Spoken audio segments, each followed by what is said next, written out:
Now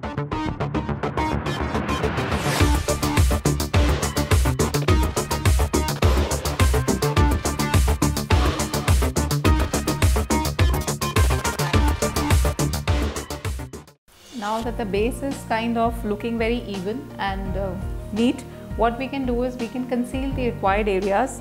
All I can see in her face, because she doesn't have much of a problem, we just need to put little concealer here on her under eyes.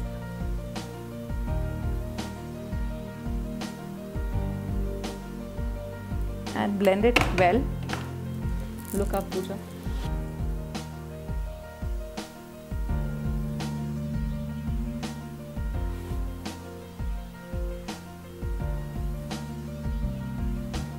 So now you can see the face is looking very even and very clear.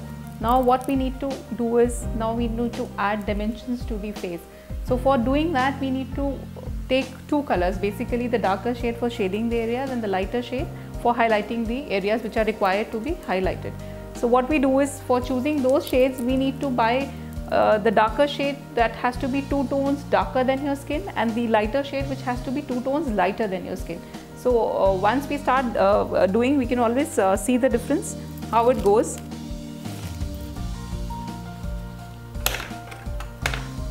What I'll do first is I'll highlight her areas which will really brighten up her face. So first we're going to just brighten up the bridge of the nose. We're going to take the highlight color and we're going to work on her nose, and some more product we can fan it out so that this area actually is a highlight area. And now also under her eyes, we're going to make a triangle.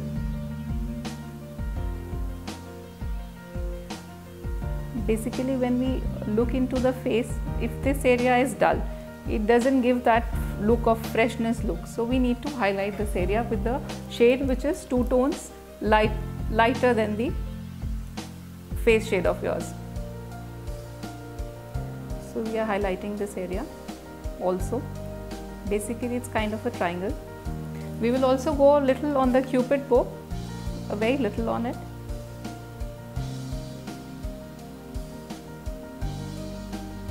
And little on the chin also. So basically these are the areas, if we put this lighter color, it will brighten up the face. And now we're going to work on the contouring area, basically, which are the shaded areas, which definitely adds dimension to the face. So we're going to take the darker color, and make sure when you're using your brushes, the brushes should not carry the color of the previous shade, because then it may do wrong on the face. So you need to wipe off the product on the brushes and then you can start. So now we're going to work on the darker zones. Basically we need to put some shade here on her cheekbones. What it does is, basically it gives definition, and the right zone to figure out on this particular thing is to just take the measure is on the top of the ear. If you work making a line from the top of the ear, it should move till your mouth. That's the parameter of figuring it out. Otherwise you can just squeeze your cheeks a bit. Pooja, just do this. Also creates a hollow area, and that hollow area basically is the zone to put your darker shade. So there are 2 ways about it, but I feel personally this is a better way to find the correct place of putting your darker shade from the top of your ear towards your mouth. So all we need to do is, we need to put the darker area, the darker shade, and move it through here. We can go as dark as possible, because ultimately we're going to blend it. So same goes on the other side, keeping the landmark here and directions and working towards the mouth here. And also we'll put this shade on the nose area as well. It will be connected from the eyebrows. We will start with the eyebrow portion and we will run through the end of the nose. Basically we'll hide this area. So if we look at the nose, our focus will go on the bridge of the nose and will further brighten up, will look very sharp and defined. So we are adding the darker area here. This is again the contouring part. And if somebody has a bigger forehead, so for that also we need to hide that forehead. For that we need to put the product in the primitive areas, which are these ones, and this will help to cut the broadness of the forehead and it will give a further sculpted look. You need not be very precise in putting the color, but at the same time it will definitely add to the look. And now a lot of people have this sagging jawline, which is a very big problem. Nobody wants to have a jawline which is not defined. So if we put the shade here, it will really give a very chiseled look to your jawline, and we need to just cover this like this with the same shade, which is the darker shade of your shading and highlighting thing, and we need to cover the jawline as well.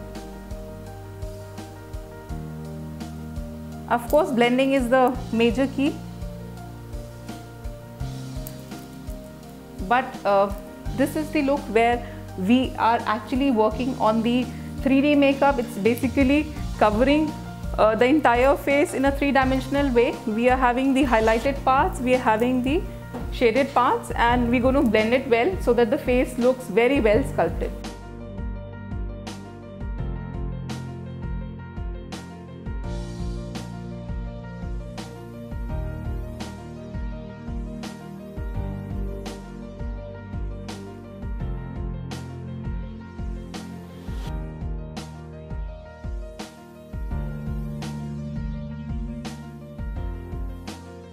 Every zone is, enlightened, brightened in a different way, but there's lots to be done now. We need to set these zones with the powder, because so that we need to lock them so that the colors don't move here and there, and we have a very nice flawless looking face.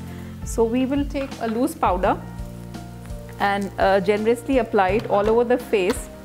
It's a translucent powder which will work as setting the base. It will be basically locking the base, which all the effort we have done, it will be like intact. After doing this shading and highlighting, working on the different zones of our face, we're going to just lock the base so that the base doesn't move here and there, it just gets locked and the makeup stays for longer. Basically, it's a lock to the face which we need to do, and we have generously applied the translucent powder all over our face so that the base is fixed and it's not going anywhere. The makeup also is lasting for a longer time.